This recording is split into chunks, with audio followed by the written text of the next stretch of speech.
Baik, bismillahirrahmanirrahim. Assalamualaikum warahmatullahi wabarakatuh. Alhamdulillahirabbil alamin. Asyhadu an la ilaha illallah, asyhadu anna Muhammadan abduhu wa rasuluh. Baik, di kesempatan kali ini saya akan kembali mengulang materi tentang the power of giving, yang dimana ketika presentasi kemarin suaranya tidak keluar. Perkenalkan, nama saya Wawan Supriyatna, SPDI SP dari SMIT Insani. Untuk presentasi di Vicon sebagai narasumber. Pengertian sedekah, jadi sedekah itu berasal dari bahasa Arab, namanya sedekah. Jadi pemberian seseorang kepada orang lain secara spontan dan sukarela itu namanya sedekah. Baik itu sedekah berupa senyum, harta atau lain sebagainya. Sedekah dengan infak, kalau sedekah itu macam-macam boleh. Kalau sedekah infak itu berupa harta. Rasulullah Shallallahu Alaihi Wasallam bersabda, apabila anak cucu Adam itu mati, maka terputuslah semua amalnya kecuali 3 perkara, yaitu sedekah jariyah, anak yang soleh, dan yang memohon ampunan kepada ibu bapaknya dan ilmu yang berguna baginya. Jadi ketika semua amalan terputus, maka 3 amalan ini dia tidak akan terputus dan terus mengalir pahalanya. Kalau kita misalnya membaca Al-Quran, maka itu adalah pahala aktif. Kalau kita baca, kita berpahala. Kalau kita tidak baca, kita tidak mendapatkan pahala. Tetapi yang namanya sedekah jariyah, anak yang soleh, kemudian ilmu yang bermanfaat, meskipun kita beramal, kemudian kita selesai, kita meninggal, tapi pahalanya tetap mengalir. Itu misalnya seorang nenek-nenek yang dia bersedekah, berinfak sebuah keramik untuk sebuah masjid, dia tempatkan di tempat sholat, kemudian keramik yang ditempatkan itu selalu dipakai sholat oleh orang lain, maka dia nenek tersebut akan terus mendapatkan pahalanya. Dalam Al-Quran pun Allah Subhanahu Wa Taala berfirman, ya Rabbku, mengapa engkau tidak orang-orang kafir itu berkata, ya Rabbku, mengapa engkau tidak menangguhkan kematianku sampai batas waktu yang dekat, yang menyebabkan aku dapat bersedekah dan aku termasuk orang-orang yang soleh. Jadi orang-orang munafik, orang-orang kafir, mereka berharap matinya itu ditangguhkan supaya mereka bisa bersedekah. Ada juga ayat lain yang mereka berharap dikembalikan ke dunia kan untuk beramal. Apa amalnya? Sedekah. Kenapa? Ya tadi pahalanya terus mengalir meskipun sudah tidak dilakukan. Tetapi Allah membantah bahwa orang-orang kafir meskipun dikembalikan ke dunia, mereka tetap akan kafir, tidak akan beriman. 4 macam sedekah itu: sedekah harta, tenaga, pikiran, ilmu, dan kebaikan. Ini banyak sebenarnya, ini saya ringkas. Kemudian bahwa setiap pagi setiap orang itu memiliki kewajiban sedekah. Setiap persendiannya itu ada kewajiban untuk bersedekah. Ada 360 persendian dalam tubuh kita, dan itu punya kewajiban bersedekah. Dan sholat duha itu adalah cukup untuk semuanya. Maka itu kalau misalnya kita punya kewajiban 1 persendian 1000 saja bersedekah, kali 360, maka 360.000 kita bersedekah harus setiap hari. Tetapi dengan sholat duha maka itu dicukupkan semua. Kemudian tasbih sedekah, tahmid sedekah, kemudian tahlil sedekah, dan lain sebagainya. Nah, ini keutamaan sedekah. Pertama, sedekah adalah bukti. Bukti apa? Bukti bahwa kita beriman kepada Allah Subhanahu wa taala. Bukti bahwa kita melaksanakan perintah-perintah Allah Subhanahu wa taala. Yang kedua, Allah pasti akan mengganti yang terbaik. Apapun harta yang kalian infakkan, maka Allah akan pasti ganti dengan yang terbaik, dan Dia adalah sebaik-baik pemberi rizki. Dalam hal ini bisa jadi Allah ganti dengan yang serupa atau dengan ganti yang lebih baik dari itu berupa kesehatan dan lain sebagainya, atau Allah ganti di akhirat nanti. Nah, macam harta itu, kalau yang dimakan itu jadi kotoran, kalau yang disimpan menjadi rebutan, yang disedekahkan itu menjadi penolong. Jadi yang 2 ini, yang dimakan jadi kotoran, yang disimpan jadi rebutan, yang dipakai jadi usang, sedangkan yang disedekahkan itu jadi penolong di akhirat nanti. Yang ketiga, memberi keberkahan pada harta. Harta tidak akan berkurang dan sedekah. Itu jadi harta itu yang berkah, ya. Berkah itu meskipun sedikit tetapi berkah. Tetapi yang banyak tapi tidak berkah itu cepat habis. Bagaikan uang setan dimakan hantu.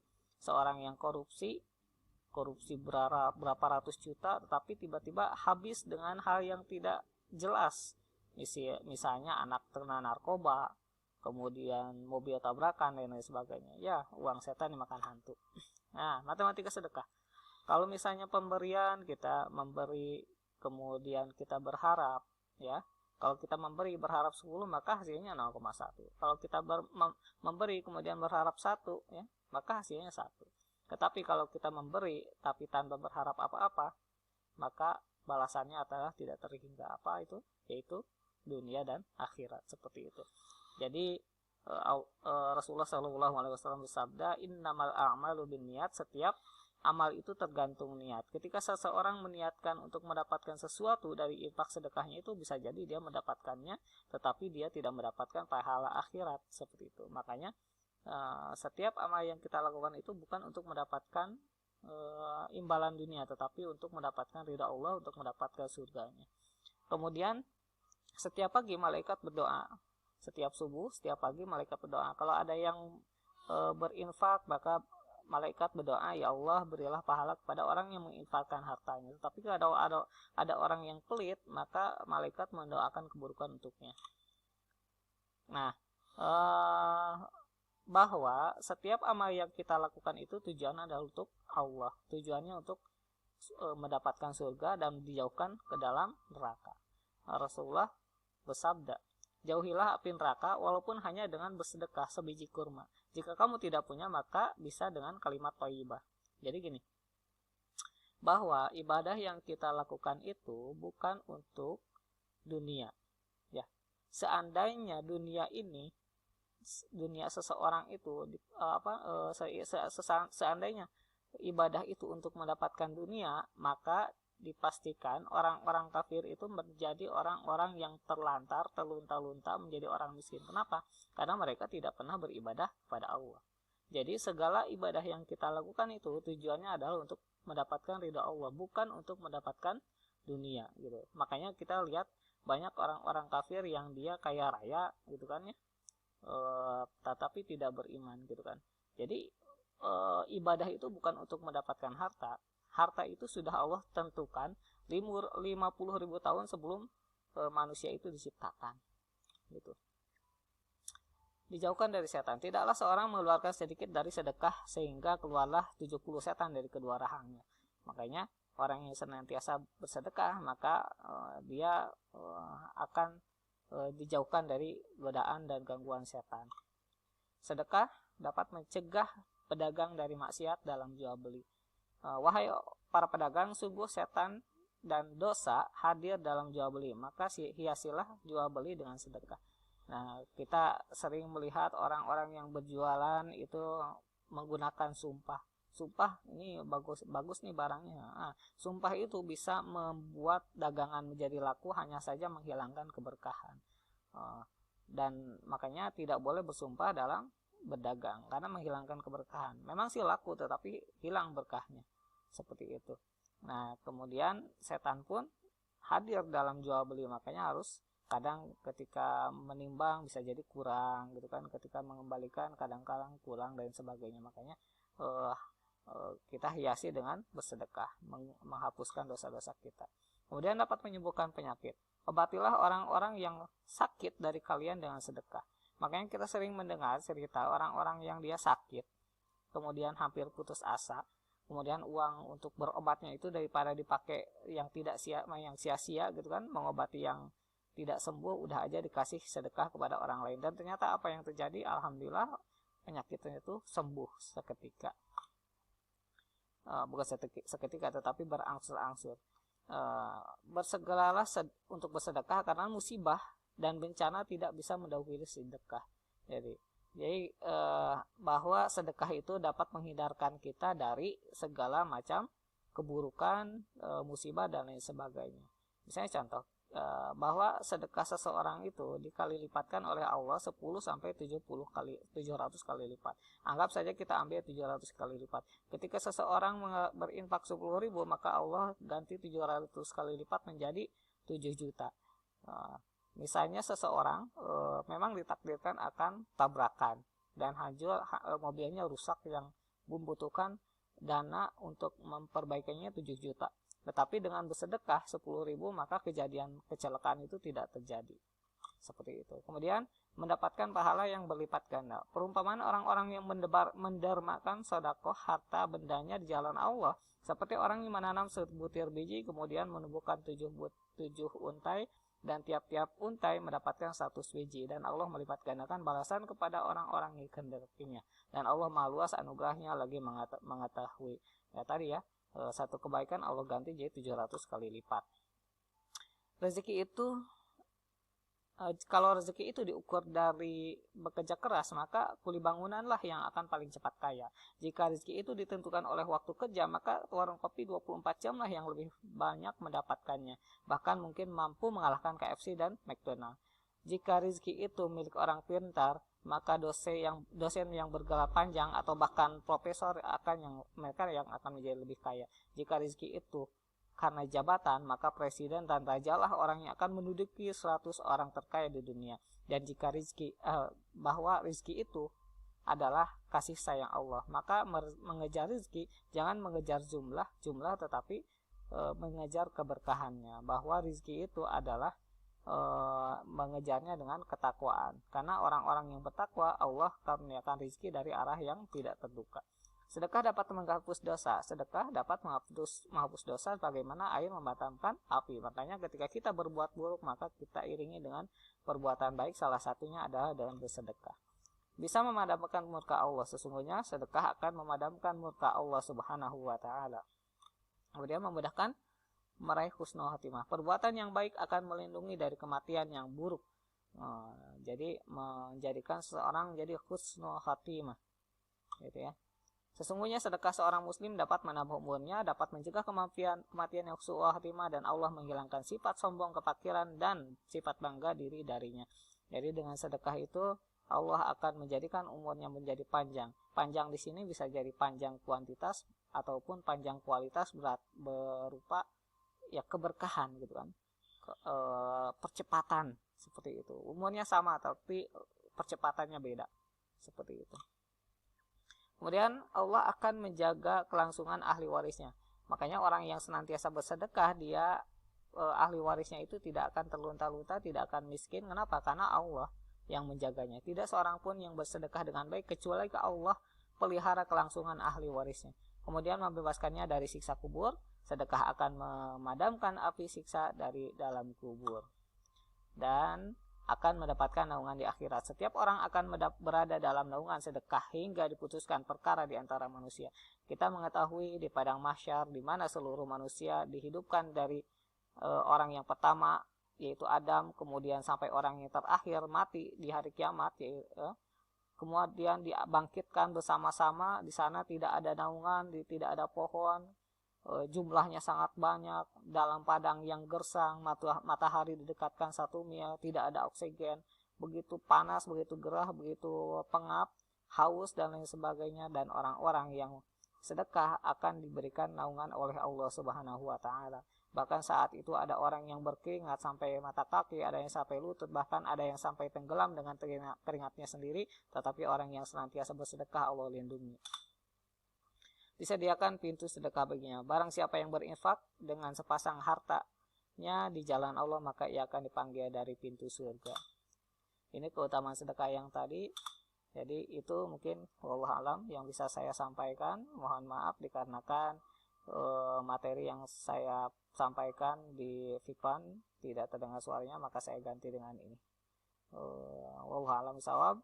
Kesalahan dari saya pribadi, kebenaran dari Allah Subhanahu wa Ta'ala. Assalamualaikum.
you.